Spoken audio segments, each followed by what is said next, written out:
Hi friends, welcome to my hanging Japanese koi fish. I used items around the house to recycle, like toilet paper rolls and some cardboard from a soup package, and I used glue stick here.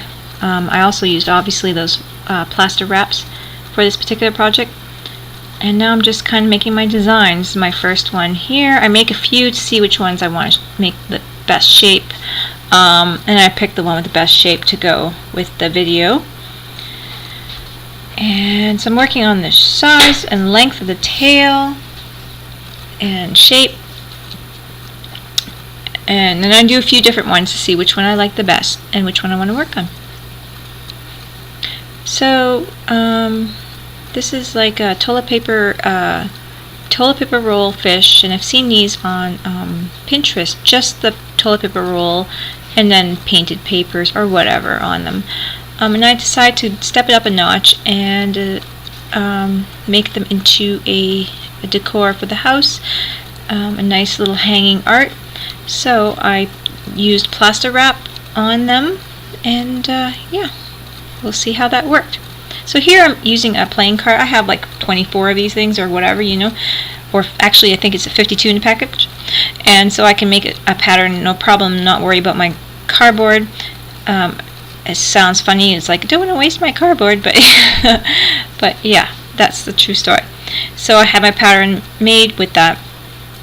Cut up my pieces of the plaster wrap.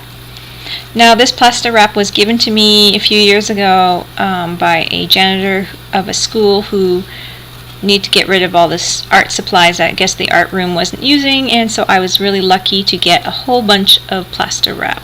And that's all the plaster wrap so far. I've never even bought any that I've actually been blessed with to use it for my art, so that's really cool. So I'm still using it. It's been 3 or 4 years now. So here I have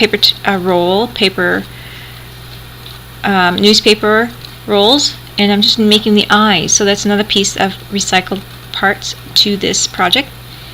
So I'm hot gluing them together and onto the fish. And that one, little eye there, I wasn't really paying attention. It's a little on the low side, a little wonky, but wonky's good. So anyways, I'm just making little fishy lips and just cutting away some of the hot glue that I put on there. Now I put some newspaper in his mouth, and I'm adding some plaster wrap around, and I was thinking the newspaper would be a good idea. It ended up being a really bad idea, and I pulled it out. So there we go. I wanted to keep the shape, and now I'm losing my shape, and I was like, ugh, not. But anyways, I found something to replace it. I found a plastic Easter egg that I bought for Cora for her crafts, and she made these really cute little guys. So anyways, I put the Easter egg in his mouth, and it was a great holder for me to hold on to the egg and work on my rest of my fish. So I'm doing several layers, but I'm not sure how many. This is my first layer here, but I'm not sure how many I did. Maybe about 3. Now that I got the body done, I want to do his wings. No, his fins, wings. I'm thinking a bird, but his fins. And I wanted them to be not just attached to the body and I had to work around them. I wanted to have the body with some plaster on and then work around them as well. So I thought it would be a little bit stronger. And the purpose of his fins, I almost said wings again, is to kind of hold them up a little bit, really cute like that. Hold them up a little bit, and of course they're his fins and they look really cute. But that was really another reason why I wanted to make him a little stronger. So I wanted them to hold him up just a little bit. And then now I'm working on his tail. And then I thought I could make a little bit of movement in his tail, and ended up adding a little wire after in between the plaster. But I probably should have taped the wire in onto the cardboard to begin with. But I wasn't thinking this through. It's kind of going along and working it out as we go. So now I'm just getting wrapped around the tail and getting my layers in, shaping my tail.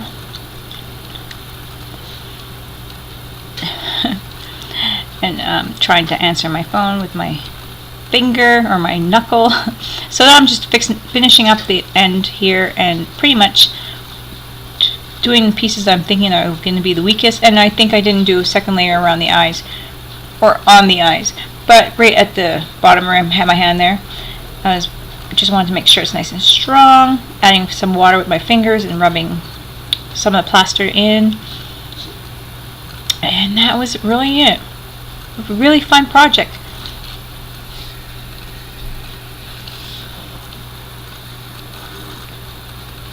Drying it up, and then I just dried up a little bit and then pushed a hole through with my tool here, and then made sure I cleaned up my tool right away.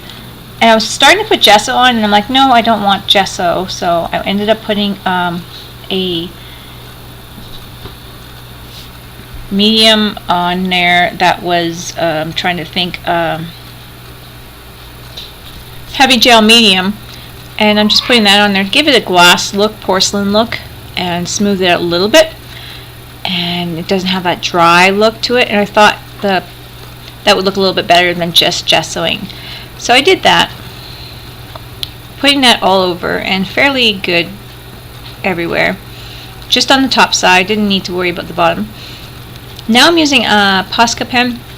It's a deep blue Posca pen, dark blue, and I'm just doing my design, just like the Japanese dishes or Chinese dishes, that antique look. I love that look. I used to have tons of those dishes. I have a few left, and I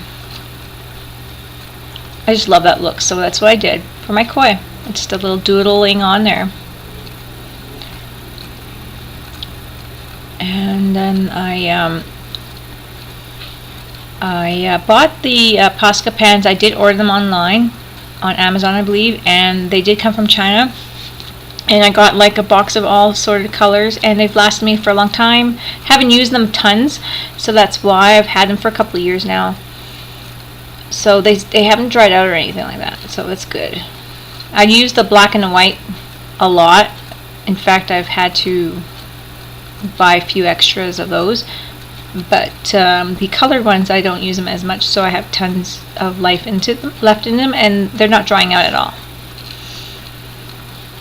So I'm drawing little flowers, little doodles, and all that kind of stuff, little scales, little all that kind of little stuff. Just kind of thinking as I go along and go with it. So getting my fins all worked out there. And then I do add another sealer on top, because the Posca pen's on top of the heavy gel medium.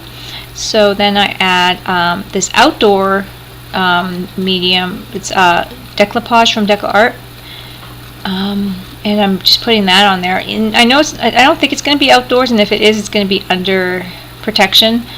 But I just thought I'd use that one anyway, just so it was really protected. And then I just put it on the top side after I dried the bottom, and in the mouth quite a bit too. So, you know, I like that it protects it. I can dust it and not feel like I'm worried I'm wiping anything away.